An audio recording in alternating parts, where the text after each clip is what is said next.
Takže dnes tu máme na stole 4 texty. A sú z úplne, povedzme, odlišných období. Presne. Na prvý pohľad by človek povedal, že vôbec nesúvisia. Máme tu proroctvo z 8. storočia pred Kristom, potom žalm, evangelium, list. Stovky rokov medzi nimi. A predsa je tu jedna vec, ktorá ma pri ich čítaní zarazila. Všetky, naozaj všetky, hovoria o nádeji. A to v časoch, ktoré boli úprimne dosť beznádejné. To je presne tá záhada. Ako je možné, že autori, ktorých delili celé stáročia, písali vlastne o tom istom? O príchode niekoho, kto to všetko napraví. A to je, myslím, skvelý východiskový bod pre naše dnešné zamyslenie. Lebo to nie je len nejaká akademická otázka. Však? Vôbec nie. Je to otázka po zmysle. Tieto texty, každý tým svojim jazykom, budujú jeden veľký príbeh. O čom? O tom, že svet nie je ponechaný len tak, náhode. A my sa dnes pozrieme na to, ako sa tá predstava ideálneho kráľa, ktorý prinesie spravodlivosť, vlastne vyvíjala. A zameriame sa na tie symboly. Presne, stromy, zvieratá, oheň, voda, lebo práve v nich je často ukrytý ten kľúč. Výborne. Tak poďme rovno k tomu prvému zdroju, k prorokovi Izajášovi. Hneď na začiatku použije obraz, ktorý je pre mňa neuveriteľne silný. Viem, ktorý myslíš. Hovorí o výhonku z kmeňa Jesseho. Áno. Aby sme to zasadili do kontextu, Jesse bol otec kráľa Dávida, zakladateľa tej najväčšej izraelskej dynastie. Ale Izajáš nehovorí o strome v plnej sile však? Vôbec nie, hovorí o pni, o niečom, čo vyzerá ako mŕtve, vyrúbané, skončené. A z tohto zdanlivého konca má vyraziť nový život. A presne tu je ten historický kontext absolútne kľúčový. Izajáš toto nepíše v časoch nejakej prosperity však. Kedy to teda bolo? Sme na konci 8. storočia pred Kristom. Malé judské kráľovstvo je v obrovskom ohrození. Asýrskou ríšou. Presne tak. Všade je strach, neistota, reálni králi z Dávidovho rodu, no povedme, že zlyhávajú. Takže to nie je žiadna rozprávka na dobrú moc. Vôbec nie. Je to vlastne akt vzdoru. Posolstvo nádeje, ktoré kričí do tváre zúfalstvu. A presne v tejto atmosfére sklamania sa mení aj význam slova Mesiáš. Ako? Z pôvodného hebrejského pomazaný, čo bol titul pre akéhokoľvek kráľa, sa stáva označením pre tohto jedného, budúceho, ideálneho vládcu, ktorý konečne naplní všetky tie Božie sľuby. A Izaiáš nám dáva aj veľmi konkrétny profil tohto vládcu. Áno, je to celkom podrobný opis. Na ňom má spočinúť Pánov duch. Duch múdrosti, rozumu, rady, sily. Celý jeho program je vlastne o spravodlivosti. Pre tých najslabších. To je chudobných a utlačaných. Mám tu ten citát. Nebude súdiť podľa toho, čo vidia jeho oči, ale spravodlivo bude súdiť biedných. To je silné. Ale čo ma fascinuje najviac, sú tie jeho zbrane.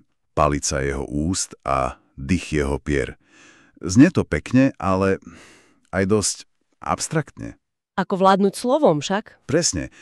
Nebolo to v tej brutálnej dobe trochu naivné?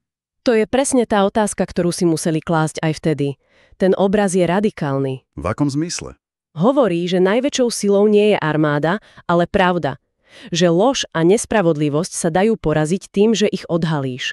Slovom, ktoré pomenuje veci pravým menom. Čiže tá palica jeho úst nie je bezmocná? Vôbec nie. Je to slovo, ktoré má moc tvoriť aj rúcať. Je to vlastne presvedčenie, že konečné víťazstvo nepatrí hrubej sile, ale morálnej autorite. A to bola myšlienka revolučná. Vtedy, a povedzme si úprimne, aj dnes. Dobre, takže Izaiáš maľuje obraz ideálneho kráľa, ktorý vládne pravdou. Ale bola to len jeho osobná predstava. Alebo sa táto túžba objavuje aj inde. A to je perfektný mostík k nášmu druhému textu, k žalmu 71 alebo 72 podľa iného číslovania. Čo je na ňom zaujímavé? No, keď ho čítame prvýkrát, znie ako nejaká oslavná pieseň pri korunovácii kráľa. Ale zdroje naznačujú, že tento žalm sa intenzívne používal po babylonskom exile. Teda v čase, keď Izrael žiadneho kráľa nemal. Dynastia bola zničená, trón bol prázdny. Takže to nie je opis reality. Nie, je to vyjadrenie hlbokej, celonárodnej túžby. Je to v podstate modlitba. Modlitba za príchod toho Mesiáša, o ktorom hovoril Izaiáš. A tie témy sú podobné. Takmer totožné. Spravodlivosť pre chudobných a hlavne pokoj. V jeho dňoch bude prekvitať spravodlivosť a plnosť pokoja, kým mesiac nezhasne. A to nie je len absencia vojny. Je to niečo viac. Je to stav úplnej harmónie a prosperity? A tu sa dostávame k mojej úplne najobľúbenejšej časti u Izajáša. K tým obrazom, ktoré sú tak silné, že si ich človek zapamätá navždy. Bajka o zvieratách? Presne. Keď som to čítal, hovoril som si, že toto je buď čistá poézia, alebo to má oveľa hlbší význam. Vlk bude bývať s baránkom? Leopard si ľahne vedľa kozľaťa a malé dieťa sa bude hrať nad dierou kobry. To je ako z rozprávky. Je to úplné prevrátenie prirodzeného poriadku. Úplné. Áno, je to vízia sveta, ktorý je uzdravený vo svojich základoch. Komentár k textu to výstižne prirovnáva k Lafontainovým bajkám. Kde zvieratá symbolizujú ľudí. Presne, rôzne ľudské povahy a spoločenské skupiny. Takže to nie je len o tom, že levy sa zrazu stanú vegetariánmi. Ale o čom teda? A tými, ktorí sú ako baránky. Medzi utláčateľmi a utláčanými. A čo je príčinou tej zmeny? Izajáš to povie veľmi jasne. Lebo poznanie Pána naplní zem, ako vody pokrývajú morské dno. Čiže tá harmónia nie je výsledkom nejakej mágie. Nie, ale hlbokého osobného poznania Boha a jeho vôle. A zdá sa, že táto vízia sa neobmedzuje len na jeden národ. To je dôležitý postreh. Izajáš hovorí, že tento potomok Jesseho bude stať ako zástava pre národy. Aj žalmista spieva, že v ňom budú požehnané všetky kmene zeme. Áno, to znie, ako by sa ten sľub od začiatku týkal celého ľudstva. Presne tak. A to je kľúčové.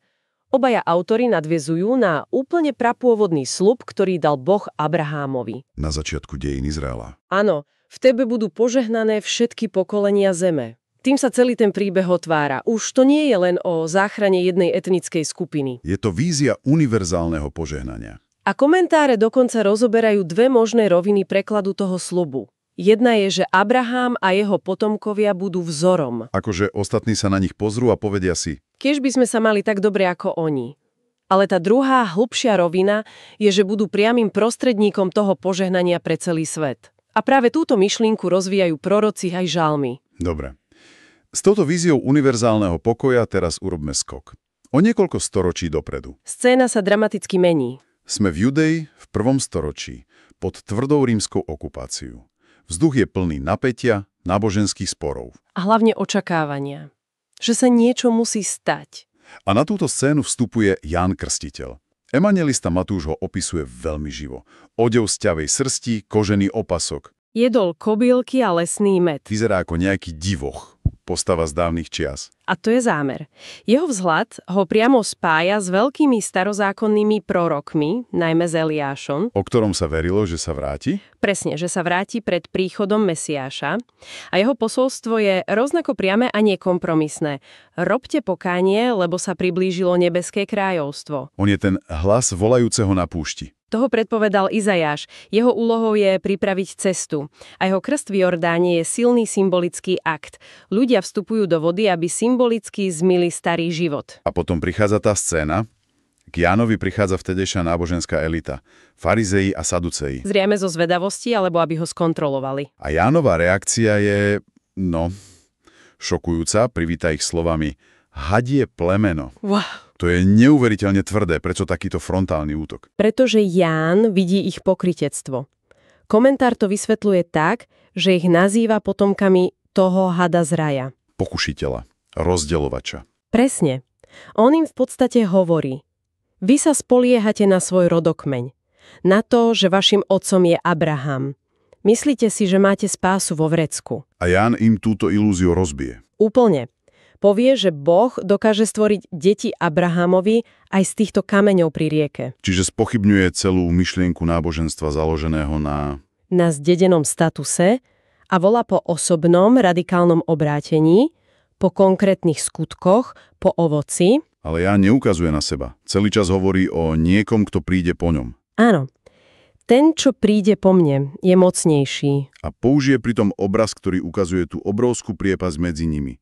Hovorí, že nie je hodný ani len mu nosiť sandále. Čo bola v tej dobe tá najnižšia otrocká práca. A Ján hovorí, že on sa cíti nehodný urobiť pre Ježiša ešte aj toto. A potom porovnáva svoj krst. Áno. S tým on krstí vodou, ale ten prichádzajúci bude krstiť Duchom Svätým a ohňom. A tu sa dostávame k tým ďalším obrazom. Oheň a vejačka. Znie to na prvé počutie dosť hrozivo. Veru. Ján hovorí, že ten prichádzajúci má v ruke vejačku, aby si vyčistil humno. Zrno zhromaždí do sýpky, Ale plevy spáli v neuhasiteľnom ohni. priznám sa, keď som to čítal prvýkrát, znelo mi to dosť drsne. Ako hrozba večným trestom. Nie nevyhnutne ako dobrá zvesť. A práve tu ponúka komentár fascinujúci pohľad. Navrhuje, aby sme tento obraz nechápali ako triedenie ľudí na dve skupiny. A dobrých a zlých. Presne. Ale ako proces, ktorý sa odohráva vnútri každého jedného z nás. Ako to myslíš? Každý z nás je zmesou zrna a pliev. V každom z nás sú dobré veci, dary, láska. A zároveň sú v nás plevy sebectvo, strach, zlé návyky. Všetko to, čo nás ťahá dole. Z tohto pohľadu to už nie je hrozba. Je to oslobodzujúca ponuka. Ponuka zbaviť sa toho, čo nás ničí. A to je, myslím, skutočne dobrá zvesť. To úplne mení perspektívu. Takže od ohlasu príchodu sa dostávame k poslednému textu, ako by sme potrebovali niekoho, kto nám to celé zhrnie. A povie, čo s tým máme robiť teraz. A tým niekým je apoštol Pavol v liste kresťanom do Ríma. Je tam jeden verš, ktorý akoby písal manuál k tomu, čo tu dnes robíme. Pavol píše: Všetko, čo bolo kedysi napísané, bolo napísané nám na poučenie, aby sme skrze trpezlivosť a útechu z písem mali nádej. To je presne ono. Pavol nám hovorí, že celý zmysel čítania týchto starých textov nie je len nejaké historické cvičenie. Ale čo teda? Ich účelom je budovať v nás nádej. Tu a teraz. A komentár k tomuto veršu pridáva veľmi užitočnú myšlienku. Akú? Ak sa nám nejaký biblický text zdá byť neslobodný, ak v ňom nenachádzame útechu a nádej, pravdepodobne sme ešte úplne nepochopili jeho posolstvo. A Pavol nie je žiadny teoretik, ktorý píše z kabinetu. On rieši veľmi konkrétny problém v rímskej komunite. Veľmi nepekný problém. Podľa zdrojov tam bol konflikt medzi kresťanmi, ktorí prišli zo židovstva, a tými z pohanského prostredia. Hádali sa o jedlo, o sviatky. O staré zvyky, v podstate spor medzi tradicionalistami a progresívcami. Znie to až nepríjemne povedome však. Absolútne. A Pavlovo riešenie je geniálne a protiintuitívne. Ako to rieši? Dnes by sme im možno poradili, aby sa rozdelili. Nech si každá skupina založí vlastné spoločenstvo, kde budú všetci rovnakí. A nebudú sa musieť hádať? Ale Pavol hovorí presný opak. Jeho príkaz je: prijímajte sa navzájom, ako aj Kristus prijal vás. A ako to odôvodňuje? Samotným príkladom Krista. Hovorí, že on sa stal sluhom Židov, aby naplnil staré sľuby a zároveň vďaka jeho milosrdenstvu môžu Boha oslavovať aj pohania. Cieľom teda nie je uniformita. Nie, cieľom je jednota v rozmanitosti, aby, ako hovorí, jednomyselne, jednými ústami oslavovali Boha. To je priama aplikácia tej Izaiášovej vízie. Kde vlk a baránok žijú spolu. Presne tak. Takže sme začali záhadou, ako môžu tak rozdielne texty hovoriť o tom istom. A zdá sa, že odpoveďou je jeden veľký súvislý príbeh. Príbeh, ktorý sa začal prísľubom nádeje uprostred zúfalstva. Pokračoval snom o univerzálnom pokoji, bol ohlásený prorokom na púšti A nakoniec sa stal praktickým návodom na budovanie spoločenstva, ktoré túto nádej žije. a tá ústredná myšlienka, ktorá to všetko spája, Je tu presvedčenie, že dejiny nie sú len chaotický a nezmyselný sled udalostí. Majú smer a cieľ. Boží projekt. Áno. Projekt, ktorý smeruje k spravodlivosti, pokoju a uzdraveniu celého stvorenia. V textoch to má rôzne mená. Pánov deň, nebeské kráľovstvo, dobrotivý plán. Ale tá základná myšlienka je konzistentná. Presne, že Boh má s ľudstvom plán a vedie ho k dobrému cieľu, napriek všetkým našim zlyhaniam. Po tomto všetkom mi vrtá v hlave jedna posledná otázka. Sem s ňou. Komentár k Žalmu 71 hovorí niečo veľmi zaujímavé.